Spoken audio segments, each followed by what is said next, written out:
direto da Casa de Leitura do Legislativo Caxiense para mais uma edição do Café com Letras. E quem nos brinda com a sua presença é a psicóloga e espiritualista Adriana Garbim. Traz aqui Historinhas do Céu, edição 3. Ela que já esteve em outras oportunidades aqui no Café com Letras e retorna então. E no decorrer do bate-papo as pessoas vão entender melhor. Adriana, é um prazer tê-la conosco novamente. Para mim também, muito obrigada. De onde partiu essa iniciativa? Num primeiro momento as pessoas olham a capa e nós vamos ter que detalhar de novo, ainda que já tenha sido dito em outras edições, mas quem está tomando contato pela primeira vez, Historinhas do Céu é uma série que tu inauguraste no sentido de trazer à tona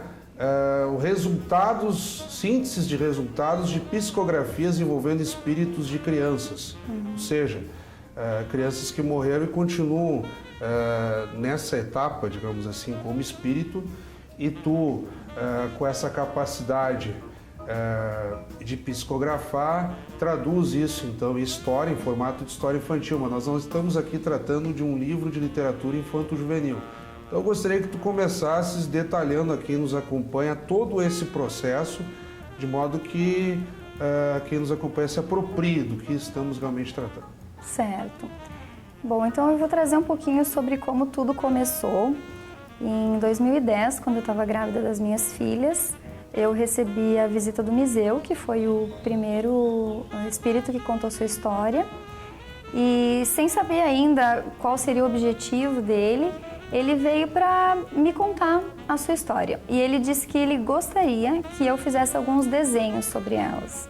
E que eu escolhesse então papel, canetinhas, lápis, enfim, bem como uma criança, para que eu pudesse registrar não só as palavrinhas, mas as imagens. E aí eu providenciei tudo que ele me pediu e no dia seguinte ele voltou para contar a história. Na medida em que ele me contava a história, e nisso eu tenho, desde pequena, essa sensibilidade de conseguir ver e ouvir esses espíritos, então na medida em que ele me contava, ele ia me trazendo algumas imagens do que ele viveu. Então eu anotava e fazia um esboço do desenho que ele me apresentava. E daí no final ele fechou essas folhas, ele foi configurando, fechou e escreveu Historinhas do Céu. E pediu que esse seria um livro e que ele deveria chegar nas mãos das pessoas. Então a partir daí, depois que veio o espírito de João de Medeiros e me contou que seria uma série e que seriam 10 crianças que contariam as formas de desencarne diferentes pelas quais elas passaram e como seria estar do lado de lá e o porquê que crianças vão embora tão cedo. Então o Miseu, ele faleceu de doença cardiorrespiratória, tinha 6 aninhos. Depois nós tivemos o Túlio, que também se apresentou e que faleceu com 8 anos, e o Túlio de uma maneira acidental. E agora eu tive recentemente a Maria Julieta, que tinha paralisia infantil e que sobreviveu pouco tempo. Ela foi também com 9 anos e 11 meses. E como essas histórias elas são ditadas, eu copiei um pouquinho a ideia do Chico, de que eu não me sinto a verdadeira autora. Chico Xavier, que você está se referindo. E aí o Chico Xavier, ele também recebia essas presenças, só que de adultos, ele psicografava também, e todos os direitos ele doava. Então todos os valores de livros sempre foram destinados para instituições de caridade. E é assim como eu venho procedendo desde o início das obras, adotando a Casa da Criança, aqui de Caxias do Sul, a APAI, o Instituto de Audiovisão. Então, além de ser uma obra diferenciada, porque é a primeira série do Brasil, que é narrada por crianças falecidas, tem também esse cunho beneficente, então é uma forma das pessoas conhecerem e também ajudar. De onde vem esse dom para as pessoas que não são muito familiarizadas com o espiritismo? Seria o que as pessoas chamam de mediunidade? Por onde passa essa capacidade de psicografar? Por exemplo, nós já entrevistamos aqui uma outra menina que se destaca muito no cenário caxiense, que é a Emily Poli, que tem feito também uma série de livros nesse sentido. Para as pessoas entendam e não levem do ponto de vista pejorativo, como muitas vezes acontece, não é uma simples incorporação, vocês de fato têm uma vocação, um dom diferenciado. E já emendando nessa mesma pergunta, o porquê dessa necessidade de espíritos se comunicarem conosco, de trazerem essa mensagem? Na verdade, tu estás funcionando como o já citado por ti, o Chico Xavier, como um instrumento de propagação dessa mensagem, digamos assim. Exatamente, o médium é como o próprio nome diz, ele está no meio. Então ele consegue captar as mensagens dos dois lados, o lado do céu e o lado da terra. Para mim é muito interessante esse trabalho porque eu comecei desde pequena com essa sensibilidade. Não foi uma questão de escolha, simplesmente eu tinha. Com 10 anos de idade eu passei a ver esses espíritos e quando eu era menor eu não sabia diferenciar quem era vivo ou morto. E eu sou filha de pessoas que são católicas e que jamais trouxeram esse conceito para dentro de casa. Então foi algo que eu fui fazendo a minha própria busca para entender como isso funciona. Conforme o tempo foi passando, eu fui entendendo que isso se chamava mediunidade e fui aprendendo formas de lidar com esses espíritos, porque eles não aparecem à toa. Eles aparecem ou porque não se despediram da própria família, ou porque gostariam de deixar alguma mensagem, seja para a família ou para a humanidade. Então sempre tem um sentido para aquele que se manifesta, né? E para aquele também que recebe. Então hoje, Fábio, é interessante que existem estudos científicos sobre isso. Na USP, quem quiser procurar no site da USP consegue localizar, tem um estudo recente que mostra 2 grupos de pessoas. Um grupo de pessoas médiums psicografando e um grupo simplesmente escrevendo cartas. Como se estivesse psicografando, mas escrevendo cartas, sim, pessoas céticas. Um jogo de cena, assim, simulando. Simulando. E aí eles comparam esses 2 grupos porque eles colocaram eletrodos para conseguir identificar que áreas cerebrais eram ativadas pelos médiuns e não médiuns. E o que eles identificaram é que as pessoas que estavam psicografando, elas tinham a região do cérebro que é responsável pela ativação, pela escrita, dormente, como se elas estivessem realmente dormindo, em estado de transe. E as pessoas que estavam escrevendo cartas com o funcionamento cerebral normal, funções de córtex, pré-córtex, todas funcionando normalmente. O que significa que o estado que o médium entra realmente é de transe. Não há explicação para aquilo. E o que se ativa é a glândula pineal, que é a glândula responsável justamente por essas intuições, criatividade, enfim. Sem o funcionamento do pré-córtex seria impossível produzir um texto. Então, hoje já tem estudos científicos para isso e eu consegui integrar também com a minha prática pessoal e clínica e trazer esses livros com muitos fundamentos. Então, são livros que trazem as mensagens, mas são livros que trazem muitos bons valores.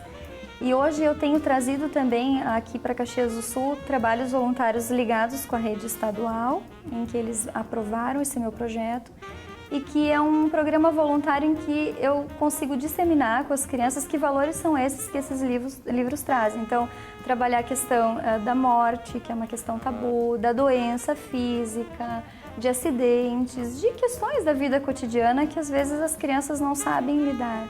Então, ele permite lidar com essa parte emocional, psicológica e também a parte espiritual, de fé, independente de qual seja a crença de cada um.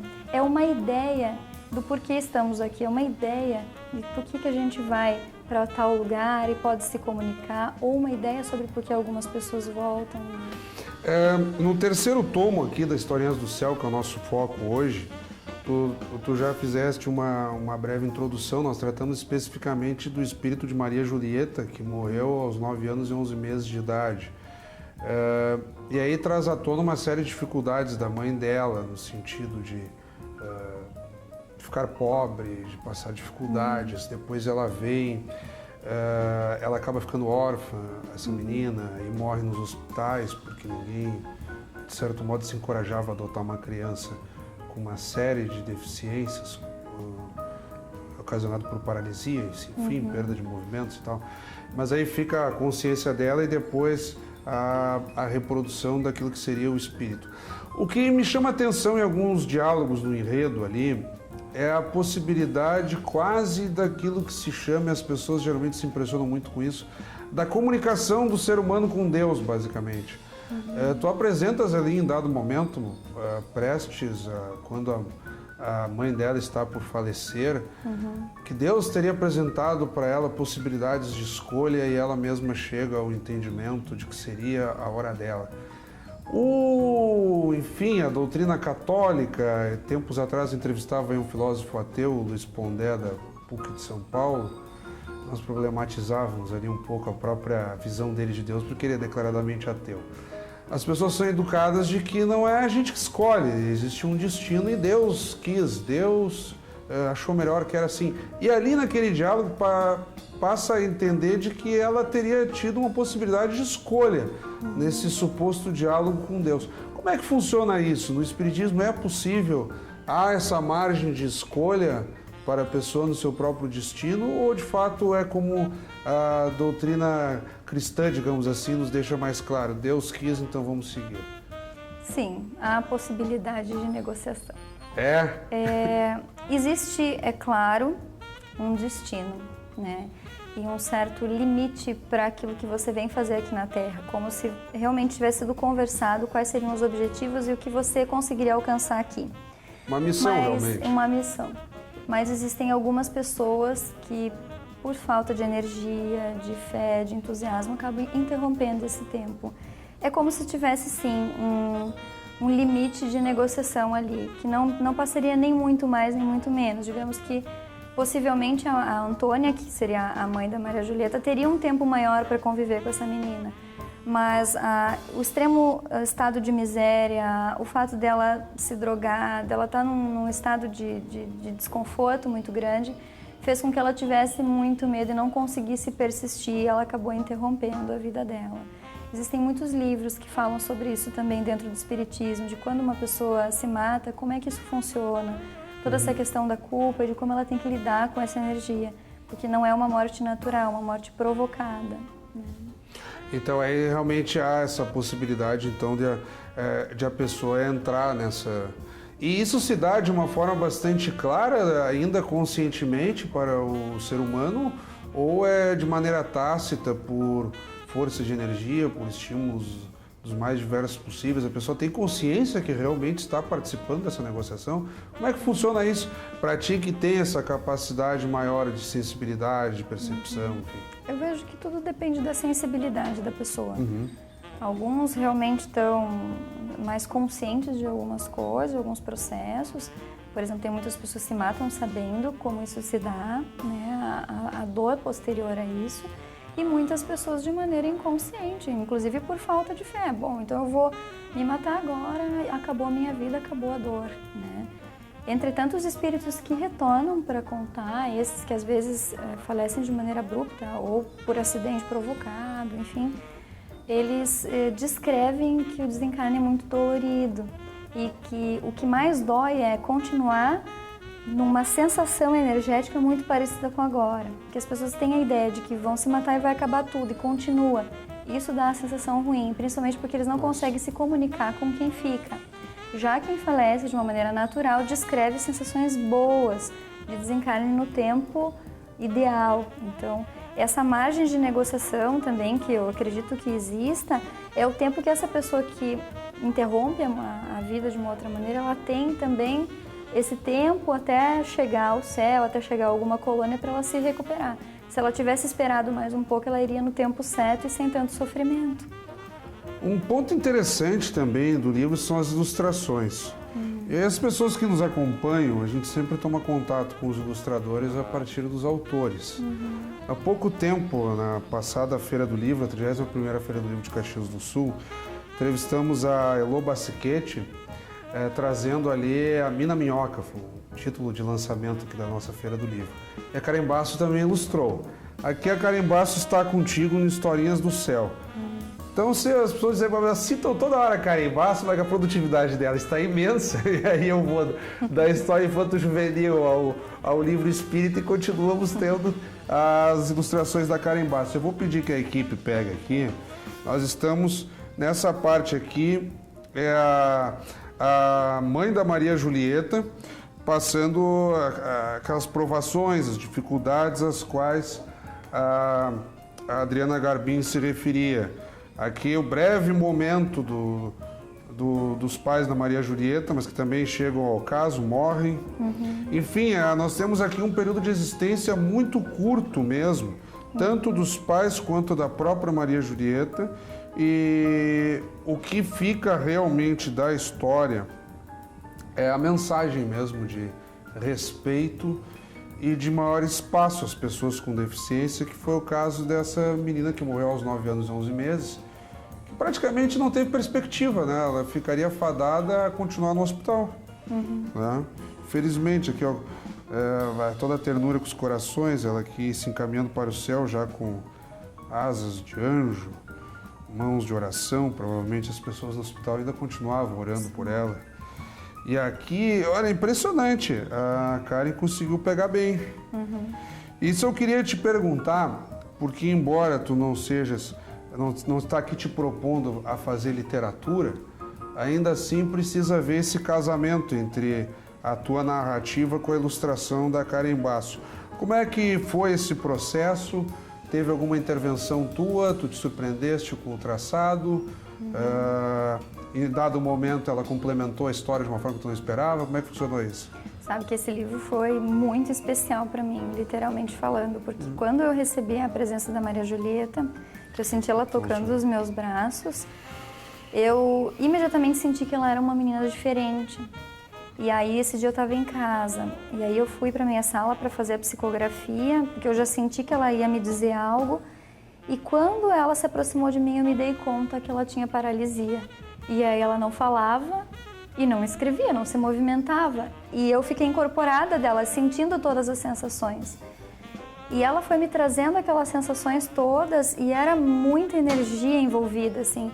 E ela me explicava as coisas a partir da energia e de imagens de como ela imagina que seria o mundo. Então foi bem difícil de transcrever isso em palavras. Mas tu te referes a um terceiro ator nesse processo, que é um espírito que faz... O João de Medeiros. Isso. E aí o João de Medeiros, eu tive que pedir essa ajuda, porque para mim estava muito difícil transformar aquilo que eu sentia em palavras. E aí eu pedi ajuda naquele momento que eu estava incorporada, porque a corporação que eu fiz foi consciente. E aí ele me veio e aí eu fui escrevendo e na medida em que ela ia me trazendo as sensações, ele ia me ajudando a traduzir isso em palavras. Então, escrever já foi difícil. E interessante, a minha escolha pela Karen, que sempre é ela que faz as ilustrações, é que ela tem também essa sensibilidade. Então, quando eu a chamei e contei a história e expliquei como foi, eu pedi que ela seguisse muito o coração dela. E que ela imaginasse, através da aquarela, toda aquela fluidez de energia. Porque a Maria Julieta não podia ver cores, mas ela sentia as cores. E a propósito de cores, nós temos aqui uma parte que trata especificamente de arco-íris. Nós temos aqui tons muito legais. E a colônia que essas crianças habitam chama arco-íris do céu. Então, um dos temas de todos os livros são as cores do arco-íris, né? Exatamente. Então, a Karen, ela sempre me surpreende positivamente, porque ela consegue realmente captar qual é a ideia. E depois que eu escrevi o livro, eu tive o contato, então, visual com a Maria Julieta. E aí sim eu consegui fazer um esboço do desenho de como ela era. Então, isso eu consegui passar bem de maneira fidedigna para a Karen como ela deveria ser. E é claro que eu acompanho cada ilustração, cada traçado, cada cor. É como eu estava te falando previamente. Mas tu é intervencionista ou tu dá liberdade para o ilustrador te apresentar? Eu dou liberdade e participo, assim. Sim. Eu deixo ela criar, mas eu sempre vou dando para ela algumas dicas, porque ela me pede. Por exemplo, assim, mais ou menos como era esse lugar, essa praça, tinha o que nessa praça? Essa mãe, ela se vestia de qual maneira? Quais eram as feições dessa mãe? Então ela vai me fazendo algumas perguntas e a partir disso ela vai criando. Mas não, no processo de criação eu deixo ela totalmente à vontade, até porque ela também recebe as inspirações dela. Porque daí é que dá certo realmente, né? Porque são linguagens diferentes, né? Não dá para querer que basicamente a ilustração fique decorando o texto, né? Ela precisa ter esse jogo comunicativo, né? Todo livro é intuitivo, assim, né? Desde a capa até o final. O que eu gosto de acompanhar é se realmente tem a ver com aquilo que eu estou trazendo, né? Até hoje a nossa afinidade foi assim perfeita, do começo ao fim. E a Karen, ela tem essa sensibilidade e acredita nisso, então isso me facilita muito também. E nessa ideia da psicografia, quem tem esse dom acaba sendo invocado muitas vezes pelos espíritos e vocês têm uma capacidade de produção muito grande. Ali nós citamos anteriormente a Emily. A Emily tem levantamentos absurdos de relatos, ela poderia lançar muitos livros ainda. E tu pretende seguir nessa linha do Historinhas do Céu quase como um volume interminável, dada digamos assim, entre aspas, a escolha que te foi feita de receber esses espíritos de crianças? Ou tu pretendes daqui a pouco, pela tua cancha, tá pegando uma certa cancha já no sentido de produção, transformar isso em literatura, daqui a pouco tu desenvolveres uma ficção baseada em espíritos, claro, com todo o zelo possível, para não deturpar, para não ofender o pessoal da área espírita, para não causar nenhuma ambiguidade. Mas tu te imaginas produzindo literatura, daí, digamos assim, uma literatura infanto-juvenil, digamos assim? Imagino. Sim. Esse livro, especificamente a série de livros Historinhas do Céu, são 10 livros, né? Agora eu já psicografei o 4º e tem esse projeto de 10 anos aí que ia publicar essa série. Depois disso, eu tenho a ideia de continuar daí com algumas produções minhas, assim, que eu desejo claro, com colocar. todo o zelo possível, né? Porque senão Sim. as pessoas... E a minha ideia, na verdade, assim, com as produções que eu farei a partir de agora, é trabalhar o universo infantil a partir das necessidades que eles me trazem. Então, eu quero trazer temas de psicoterapia e trazendo um pouquinho, claro, da minha sensibilidade, mas não com o cunho espiritual, assim, não trazendo de uma maneira religiosa isso, mas de uma maneira universal, de como se veem esses problemas, né?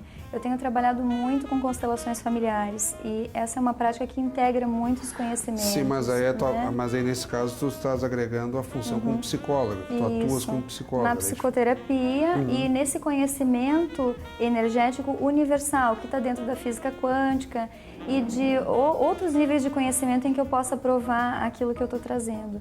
Não deixando de lado a minha fé, mas complementando com o conhecimento científico que existe, porque eu vejo que essa é a forma de eu atingir outros públicos também.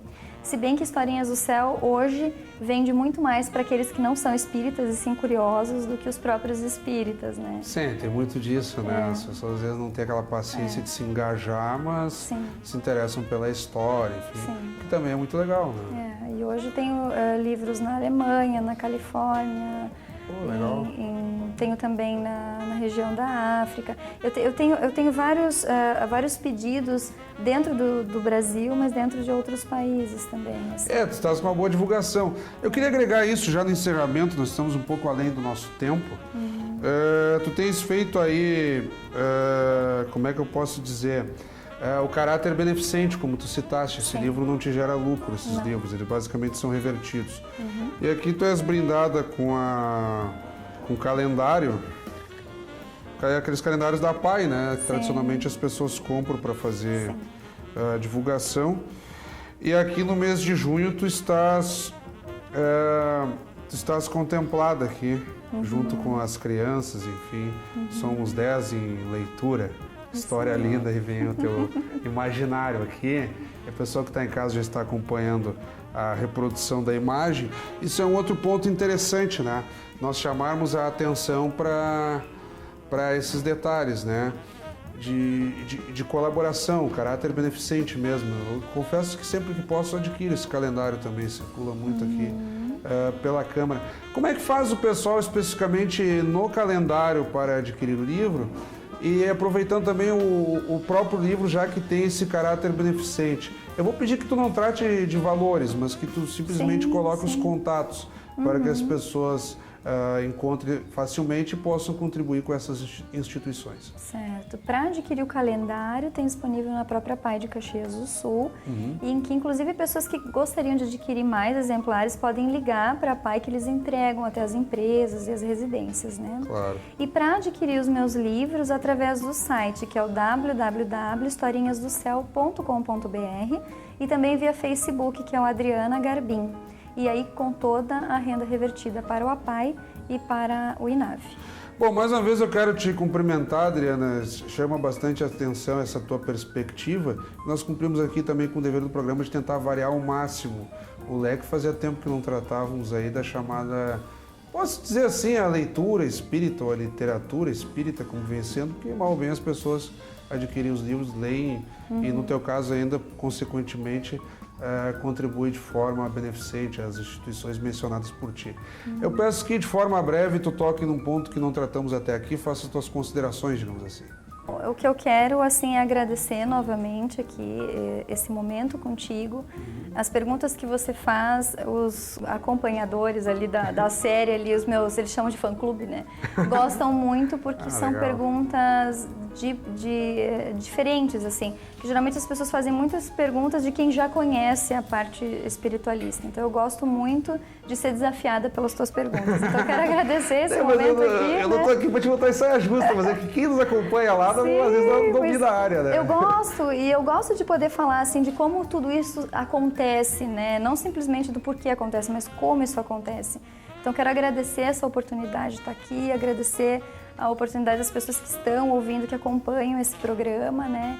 E que me aceitam, assim, da forma como eu sou e aceitam essas obras também nesse cunho mais universalista que elas trazem, né? Então, quero agradecer esse contato.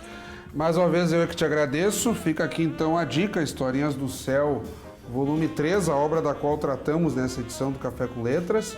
E, como sempre, a nossa entrevistada, então, Adriana Garbinha, que eu já agradeço, já pulando aí o nome da Adriana. Então, muito obrigado, Adriana Garbinha, psicóloga espiritualista, autora das Historinhas do Céu. E agora, como sempre, então, convidamos a todos que continuem acompanhando a programação do nosso canal 16. Até o nosso próximo encontro.